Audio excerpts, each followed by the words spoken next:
curry goat, Geitenvlees in curry. Hi guys, welcome back to my channel Cooking with Feffie. Today we're gonna make a delicious curry goat. First we're gonna add some oil and then we're gonna add our chopped garlic. Yes, it looks like a lot of garlic because it is. Make sure to add enough garlic. We're gonna add some onions and we threw in a bit of bouillon cubes, and then you're gonna leave it fry. You want to make sure you have enough oil to let the onion and the garlic fry. And as that is finished, we're gonna add a bit of salt. You don't want to add too much at once.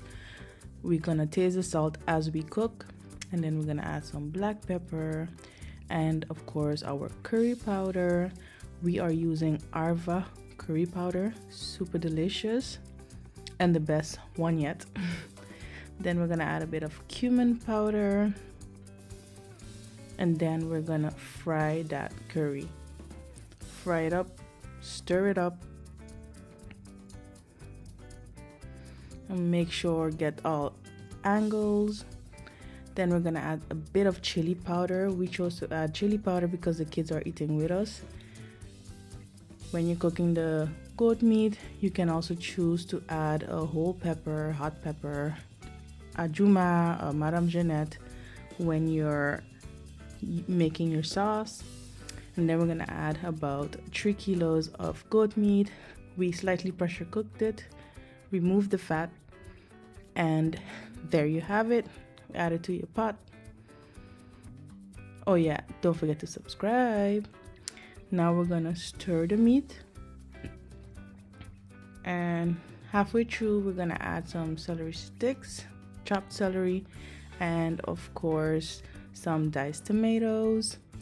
We're gonna leave that cook for about 5 minutes.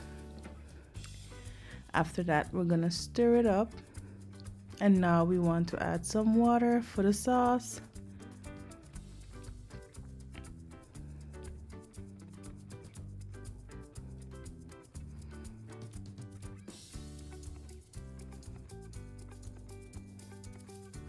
There you go.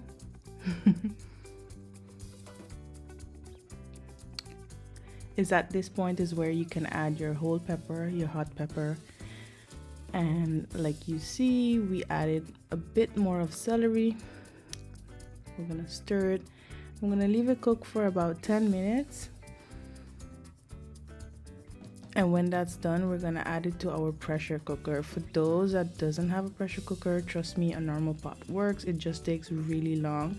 And this pressure cooker, it really took me about 20 minutes to have some nice soft meat. And there you have it, some goat meat, so delicious with white rice or of course roti. It was super easy, super delicious to make, and I hope you guys enjoyed this recipe video. Stay tuned for my other videos, and thanks for watching. Bye.